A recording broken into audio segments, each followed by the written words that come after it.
finish it, end it. We want it ended. So many people have died in this war, and we're gonna get it ended. So I just want to thank you all very much. If you have a couple of questions, go ahead, please.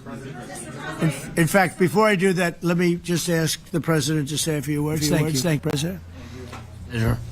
Glad to meet you again, Mr. President. Thank you very much for the invitation. Again, my congratulations with your successful ceasefire in the Middle East. Thank you. Yeah, and you did it, and I think this is the momentum to finish Russia's war against Ukraine. I think that, yes, we understand that Putin is not ready.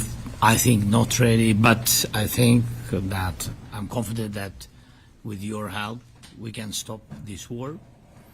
And we really need it. We see that they don't have successful steps on the battlefield, and it's good. I think that their army is weak now, but a lot of losses. They have a lot of losses and in economy and people, and I think this is a very important moment. And I wanted to thank you, Mr. President, after our phone calls.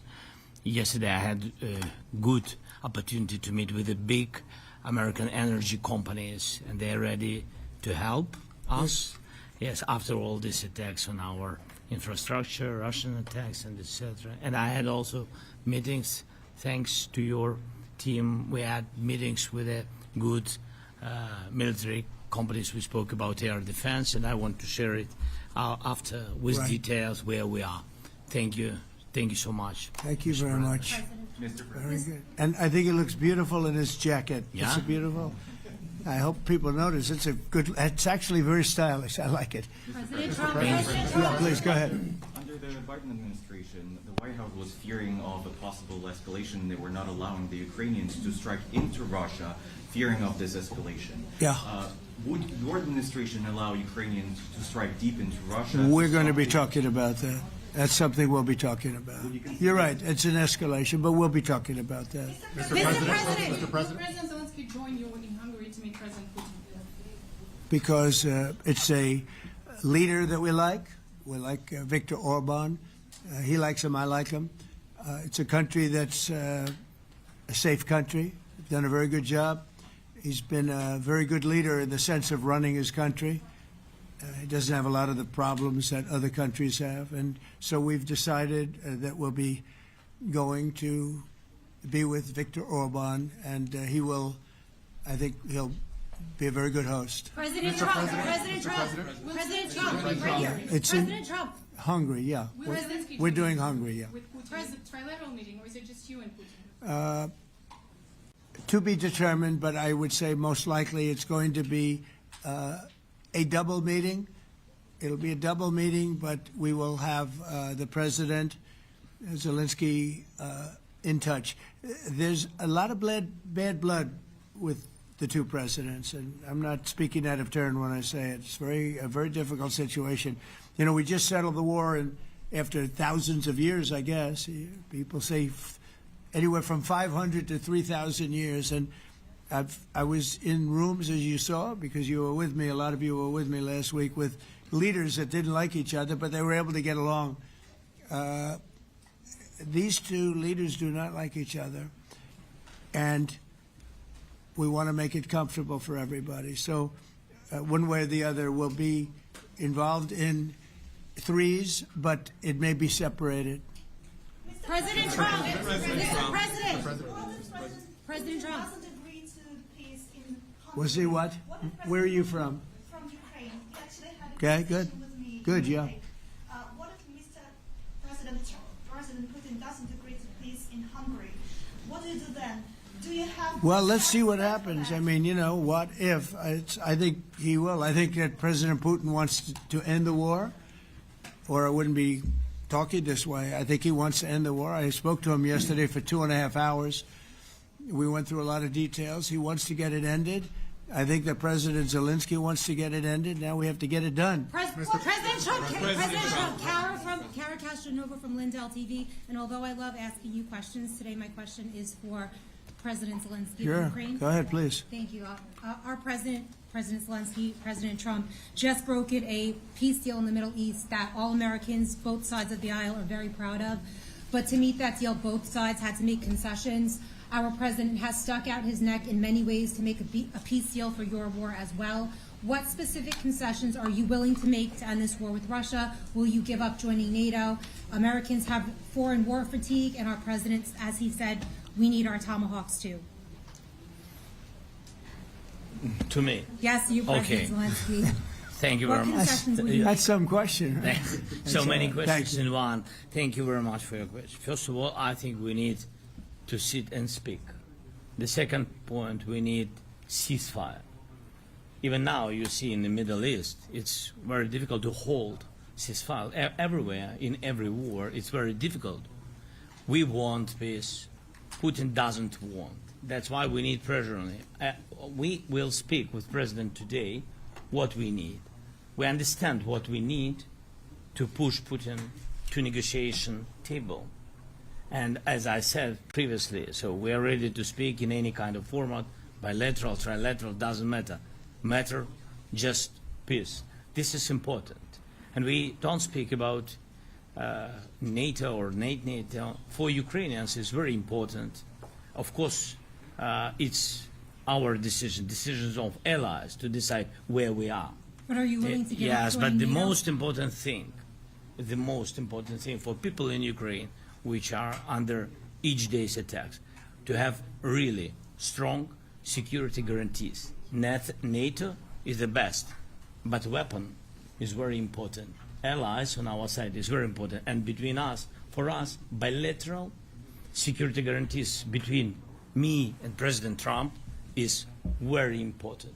I don't know, we didn't speak with details about it, but this is the most important document because the United States is very strong.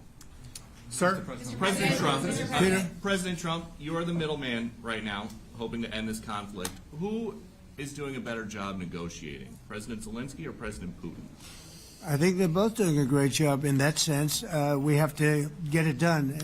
We've got to take some of the hatred of each other. You know, they don't like each other. I say that in front of President Zelensky, but I say it in front of President Putin too. They have tremendous bad blood. It's really is what is holding up, I think, a settlement. I think we're going to get it done, and we have to make it long-lasting. As I said in the Middle East, everlasting, right? Everlasting.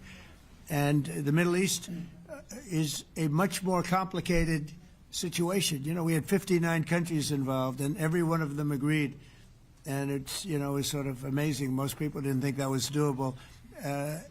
This is going to be something I really believe that's going to get done. I had a very good talk yesterday with President Putin. I think he wants to get it done. And President Peter? Zelensky, right behind you. When we were in Israel with President Trump earlier in the week, we heard a lot about the difference in diplomacy between President Trump and President Joe Biden before him. What do you see as the biggest difference in diplomacy between President Trump and President Biden? President Trump has a big chance now to finish this war. President Biden now is not the president, so he doesn't have a chance to finish this war. And President Trump is really showed for the world that he can manage ceasefire in Middle East, and that's why I hope that he will do this, and we will also have such big success. For Ukraine, it's a big chance, and I hope that President Trump can manage it. I would say the biggest difference is one is extremely competent and the other one is grossly incompetent. Mr. President. Mr. President. Sir, a few weeks ago in New York when you two met, you said that you think Ukraine could ultimately take back all the territory that it's lost so far. Do you still think that's the case, or do you think there'll have to be some sort of You swap never of know. territories? Look, you know, war is very interesting. You never know, do you? You just never know. With war and peace, but you never know. Are you ready?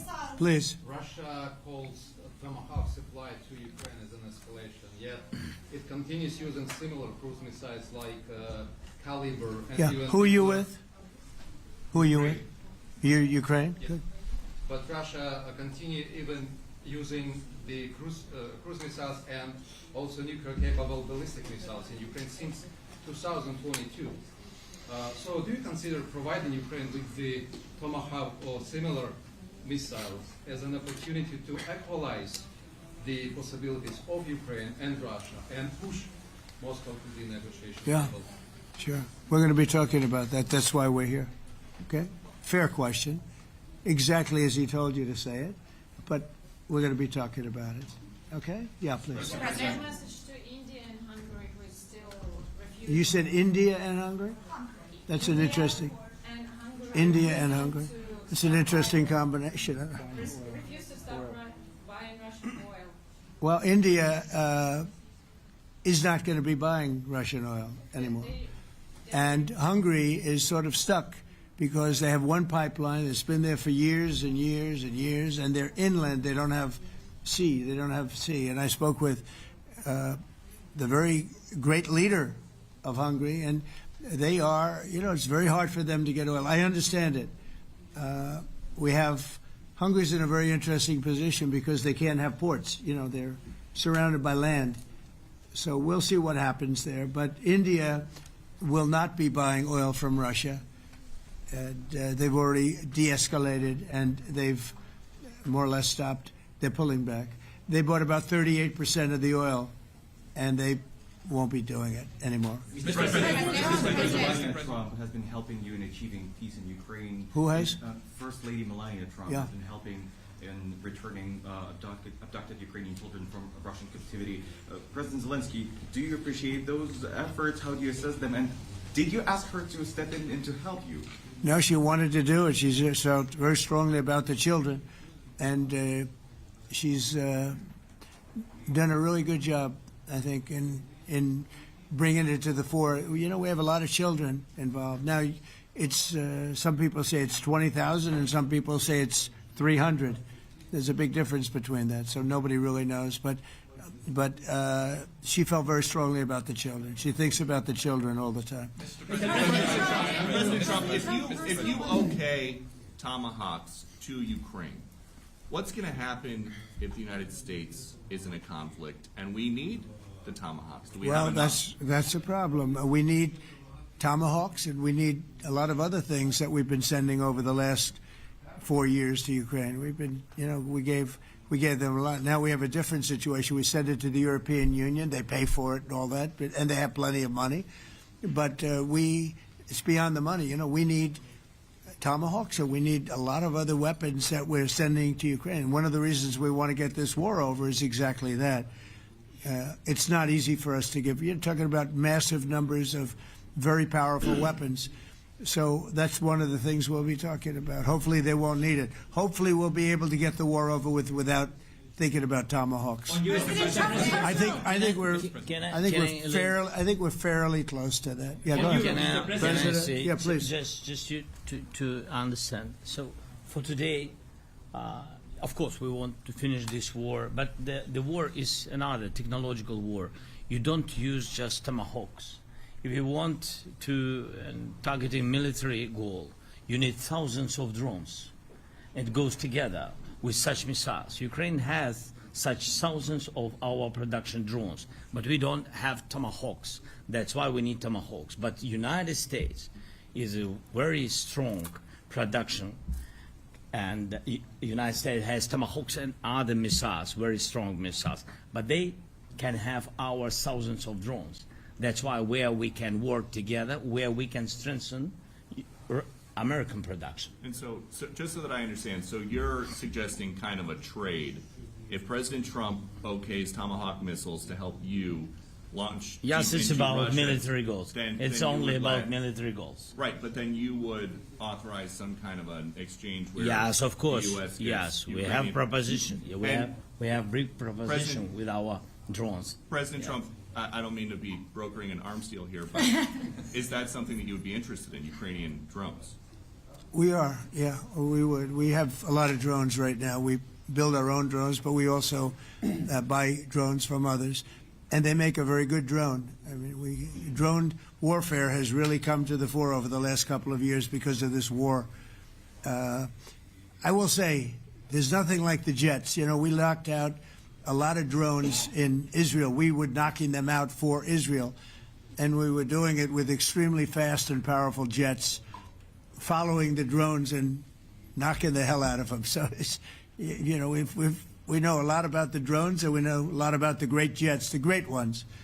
The ones, well, and the B-52s, which were totally they were stealth. They were undetectable. So we have a lot of different weapons. And, you know, I have an obligation also, though, to make sure that we're completely stocked up as a country, because you never know what's going to happen. In war and peace, right? You never know what's going to happen. So we're going to be talking about tomahawks, and would much rather have them not need tomahawks. Would much rather have the war be over, to be honest, because, you know, we're in it to get the war over. We're selling a lot of different types of weapon, as you know, to the European Union. We're not in it for that. We're in it to get it over. We're losing thousands of people a week, thousands of people. Russian, Ukrainian, mostly soldiers. I mean, mostly soldiers. But we're in it to see that end. And if we can end quickly, and I think we can. I mean, I had a very good talk yesterday. We're going to be talking about it. But I had a very productive talk yesterday with President Putin. We'll see what happens. But the war in the Middle East was far more complicated. We got that one done. And I think we have a good chance. I think President Zelensky wants it done, and I think President Putin wants it done. Now all they have to do is get along a little bit. President Can you give us an update on the trade negotiations with China, or perhaps Secretary Bessent? Yeah, I will, and I'm going to let Scott do that. But I think we're doing very well. I think we're getting along with China. China would like to have something. As of this moment, we'll be meeting in a couple of weeks. We'll be meeting in South Korea. You think myself. will go forward? I think so. It looks like it's going forward. I think so. They want to meet. We like to meet. I have a very good relationship with President Xi, and we're going to see what happens. But, you know, for years we were taken advantage of by China very badly. We were losing hundreds of billions of dollars a year to China. We really built their military, if you think about it. The kind of money that presidents allowed to be lost to China was just insane. And then when I came into office, as you know, I put very severe tariffs. So we took in hundreds of billions of dollars in my first term from China. Biden let that go because it was so much. He let it continue, but he gave all sorts of exceptions. And by the time you looked at it, Scott, I would say it wasn't the same thing. He would give an exception for anything. If you got up and went out to dinner, he'd give you an exception. So it wasn't the same thing. But I put on very serious tariffs. So we took in hundreds of billions of dollars. And then I left office. The election was rigged. I left office, and that was the story. Now I come back, and we are in a very strong position because of tariffs. We're in a very powerful position because of the fact that we have tariffs. If we didn't have tariffs, we would be in a very weak position. We would be in a weakened state. But with tariffs, we've made hundreds of billions of dollars, not only from China, but from others.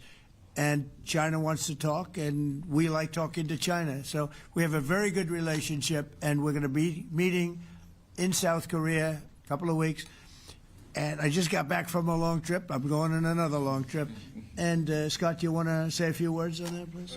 Yes, sir. So the entire relationship stems from the great perspective the two leaders have for each other. China did a substantial, unprovoked escalation last week. We were unable to get in touch with them. Since then, it's been IMF World Bank Week. They have had working level people here who there have been meetings. The Vice Premier, who is my counterpart, and I will be speaking this evening at around 8:30, 9 o'clock. And then he and I and a delegation will meet in Malaysia probably a week from tomorrow to prepare for the two presidents to meet. So I think that things have de-escalated. We hope that China will show the respect that we have shown them. And I am confident that President Trump, because of his relationship with President Xi, will be able to get things back on a good course. Is the hope for that meeting with you and President Xi some kind of trade deal then, or could be more? Look, I think we're in a very strong position. We're getting, as you know, as of November 1st, I could move it up if I wanted, a 100% tariff over and above what we get now. So that would make it about 157%. And China doesn't want that, and they want to talk. and we're talking, and I think we'll make a deal that will be good for both. I think we will do something, but you have to understand, we never got anything from China. It was a one-way street for many years, for decades. It was a one-way street, and they became rich because of the United States. And frankly, presidents that, let's be nice, they didn't know. They just didn't know. They didn't understand what was happening to them. But I understood it. I understood it long before I ran for politics. I used to watch in amazement at how stupid our country was, how stupid they were. And we're not stupid anymore. And that includes with the European Union, that includes with Japan and South Korea. All we want to do is be treated fairly. But the fairly is hundreds of billions and even trillions of dollars coming into the United States. And it's our national security is secure because of tariffs. If we didn't have tariffs, we would have no national security. So it's very important. Will you seek China's help in ending the war in Ukraine? Do you need them to put pressure on Russia? I'll be discussing that, but I'd love to see it ended before that. President I mean, I think we have a chance of ending the war quickly if flexibility is shown on behalf. And again, we're not losing people. The United States is not. We're not losing people. We're not spending money. We're getting paid for the, ammunition and missiles and everything else that we're sending to the European Union, but to NATO. But it's very similar. If you look at the countries, I mean, it's very similar. And we just made a very fair trade deal with the European Union, and what we wanted, and we made a very good deal with NATO too. They pay for all of this. That's not what we're in this for. We're in it to save thousands of lives every week. Thousands and thousands of lives. That's why we're in it. And I think we have a very good chance of bringing this war to a conclusion. You're a peace president, and your cabinet has done honestly an excellent job. I think that a lot of people could agree to that. Thank you. I'm speaking as someone who lost my father in a war, so I know the human cost. What would your advice be to American leaders, to world leaders, to neocons, to TV hosts who often speak about conflict in abstract or strategic terms rather than the human cost and the human terms? Look, my only statement is we have to get together. It's a very small group of people. It's the president, and the president. Okay, 3 presidents. And I'm the mediator president. And I'm mediating not an easy situation. It should be easy, but it's a lot easier when people understand each other, when they get together, and when they like each other. We don't necessarily have that situation as far as like is concerned. Maybe it can turn around. Maybe it can. But in the meantime, we'll have them keep a little bit of distance, and we're going to see if we can get it done. This is number 9, okay? This will be number 9 for me. I've solved 8, including the Middle East. I've solved 8. This, I thought, would have been among the easiest. We solved. President Putin mentioned yesterday Armenia, all of the different wars. He said it was amazing but the big one that he was surprised that we were able to settle was the Middle East. He thought it was incredible. He was very generous in that sense. This should be something we're able to settle, and I think we will be able to settle. Brian? On that note, you will go down as the peacemaker, no doubt, and you will resolve this war. Well, we resolved 8 others. It's funny how people say that. If you get this one, every time I do one, they forget about that one. I solved 8 wars. Go to Rwanda and the Congo, talk about India and Pakistan, look at Thailand, look at all of the wars that we solved. And every time I solve one, they say, if you solve the next one, you're going to get the Nobel Prize. I didn't get a Nobel Prize. Somebody got it who's a very nice woman, very nice. I don't know who she is, but she was very generous. So I don't care about all that stuff. I just care about saving lives. But this will be number 9. But every time I solve one, they said, sir, if you solve one more, you're going to be known as a peacekeeper. So to the best of my knowledge, we've never had a president that solved one war. Not one war. Bush started a war. A lot of them start wars, but they don't solve the wars. They don't settle them. And especially when they have nothing to do with us. I guess just about all of these wars had nothing to do with us. But I saved tens of millions of lives. The Prime Minister of Pakistan said, I saved millions of lives in interceding on Pakistan, and you look at Pakistan and India as an example. That would have been a bad one, two nuclear nations, right? So I say this, this is pretty much the last one, although I do understand that Pakistan attacked, or there is an attack going on with Afghanistan. That's an easy one for me to solve if I have to solve it. In the meantime, I have to run the USA, but I love solving wars. You know why? I like stopping people from being killed, and I've saved millions and millions of lives, and I think we're going to have success with this war. Wait, please. This, President Zelensky, this is your third time over here. Oh. And by the way, you look excellent. Thank you, sir. Thank you. For you, by the way. This is your third time here. How different sitting across from the president is this time versus the two previous times here at the White House, and how confident are you hearing the success rate of solving these prior wars that he can get this war solved? First of all, about suit. The same suit because the same president. It's very simple. The next president will have another suit. Yes, about our relations with President Trump, I think we have important dialogues, and I think we begin to understand each other. Yes, and I know that President is briefed very well about situation in the battlefield, and he knows a lot what's going on the battlefield in Ukraine, and I think it really helps. When you know a lot of things, a lot of details about one or another war, it helps a lot. But we are still in war, and I hope Mr. President, we can manage. You have been I think saying it's that there are some important. countries that are not meeting their commitment. You pointed out Spain. They said that it's impossible. No, Spain has not come through. No, Spain has not been loyal to NATO. Spain has been, they're the only one. Everyone went up to, as you know, I mean, you were at 2% and they all went up to 5%, but Spain disagreed with that.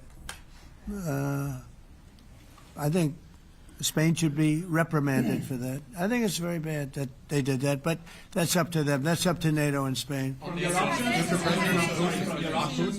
They cannot be expelled from NATO. Can they or not? They cannot, according to the treaty, but they also claim that they are protected by the European Union umbrella for trade. Well, the other people, many of the other countries are in the European Union too. They're not complaining, right? President, I can tell you that Putin is serious. That's of interest. Mr. They're protected by Yeah, please, go ahead. Thank you, Mr. President. Do you think you can carry the momentum from the Middle East deal over to this deal? And if I do. So, how does that move the needle? Yeah, I do. I think we carry a lot of momentum, a lot of credibility. Getting Middle East done was very important. Nobody thought it could be done. That was one nobody thought could be done, and we got it done. And a lot of that was the big hit that we put on Iran with respect to the nuclear. They took that was an unbelievable military maneuver, the B-2s, and many other planes involved, by the way, but the B-2s. Yeah, I think nobody expected that to happen, and you know we had 59 countries involved, and these were countries very diverse. You had Arab, Muslim, Jewish. You had every country, Christian. You had every country, and many countries involved, and we got that done. And we got it done pretty swiftly after we set the table properly. We had to set the table properly. This should be one that we get done. And I think the table is set properly here now, too. And it'll be a great honor. It'll be a great honor to get it done. And the Ukrainian people are great, and the Russian people are great. And obviously they have much in common, as we understand. They have a lot in common. So it'll be a great honor to get it done. Yeah.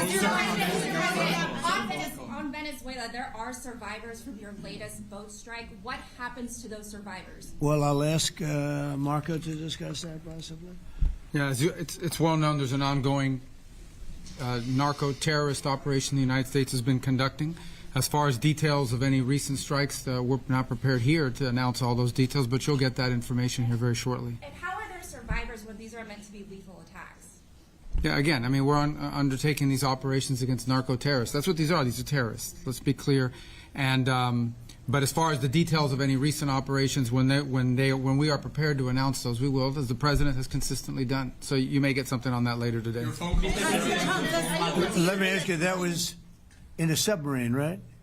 We attacked a submarine, and that was a drug-carrying submarine built specifically for the transportation of massive amounts of drugs, just so you understand. This was not an innocent group of people. I don't know too many people that have submarines, and that was an attack on a drug-carrying, loaded-up submarine. Yeah. On Putin, is it your belief, as Mr. Zelensky said yesterday, that the threat of tomahawks and costs, as Secretary Hicks put it, is that bringing him to the table, the fact that it's kind of a carrot and stick? I don't know what's bringing him to. I think he wants to make a deal. That's all. I can't tell you what's bringing him. Sure, that's the threat of that is good, but the threat of that is always there. Tomahawks are very dangerous weapons. They're incredible weapons. If you like warfare, it's one of the most accurate. You know, we hit 30 Tomahawks in Iran after the B-2s did their damage. We sort of gave it a little capper with 30 Tomahawks from a submarine, quite far away actually. But they're an amazing weapon. They're a very powerful weapon, but they're a very dangerous weapon, and it could mean big, escalation. It could mean a lot of bad things can happen. Tomahawks are a big deal. But one thing I have to say, we want Tomahawks also. We don't want to be giving away things that we need to protect our country. We have a very strong country right now. We have a strong military. We have the greatest military in the world. We have the greatest weapons in the world. I want to get this war over. Okay?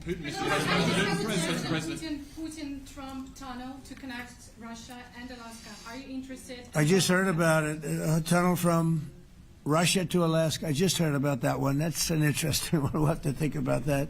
I hadn't heard that. We just did a nice road in Alaska that's going to get us to a lot of minerals, and we have a piece of it, a good piece of the ownership because of the fact we made it possible. But this came up yesterday, a tunnel from Russia to Alaska. That's an interesting. What do you think of that, Mr. President? Do you have any ideas? How do you like that idea? I'm not happy with this. I don't think you're going to like it. I don't think he liked it. I don't think he liked it. President Trump, do you think that Vladimir Putin, do you think that Putin is your gut instinct? Well, we had a senator that wanted, remember, from Hawaii, she wanted a tunnel from the mainland to Hawaii. And she said, well, we can't do that, so we're going to build a railroad to Hawaii. Do you remember? She's a current sitting senator, a Democrat. She wants a railroad to go to Hawaii, right? You know who that is, right? She's another beauty. President Trump, on Putin, your gut instinct. Yeah, please. On your meeting with Putin, aren't you concerned that maybe the Russian president is trying to buy himself more time? Yeah, I am. But, you know, I've been played all my life by the best of them. And I came out really well. So it's possible, yeah, a little time. Is your gut instinct it's all right. But I think that I'm pretty good at this stuff. I think that he wants to make a deal. I made 8 of them. I'm going to make a 9th. I think he wants to make a deal. Do you consider Russia to be a paper tiger? Do you think, judging by the state of its economy, Well, I think that he should have won the war in a week. Yeah, I do think. And if we didn't give the anti-tank missiles, as you know, the javelins they call them, they got stuck in the mud. They would have been in Kiev very quickly. They were heading to Kiev. So, you know, in war, you have a lot of luck, too. You know, weather has won war, and the cold and the heat and all things take place in war. But that was a very interesting moment when the tanks started rolling and some brilliant general said, let's go through the mud instead of going down the highway, right? So they got a little bit lucky. But you know where they really got lucky? I gave javelins. That wasn't given by Barack Hussein Obama. He gave them sheets. You know, there's a statement. Obama gave them sheets, and I gave them the javelins. And the javelins are a devastating weapon. And that wasn't given by Obama. That was given by, because at the time it was Obama. That was given by me. So it was like one of those things. And you had hundreds of them hundreds of them. They're a devastating weapon. We have a lot of devastating weapons. I'd rather not use them. But that was a big moment. You know, when the tanks got stuck, they got stuck. And call it luck or call it talent. I'm not sure what you'd call it, but it was a big moment in time. Do you think Democrats will give you credit? Do you think Democrats will give you credit when you finally end this war, like they did with the war in the Middle East? And I think right now the Democrats are really damaged, mentally damaged.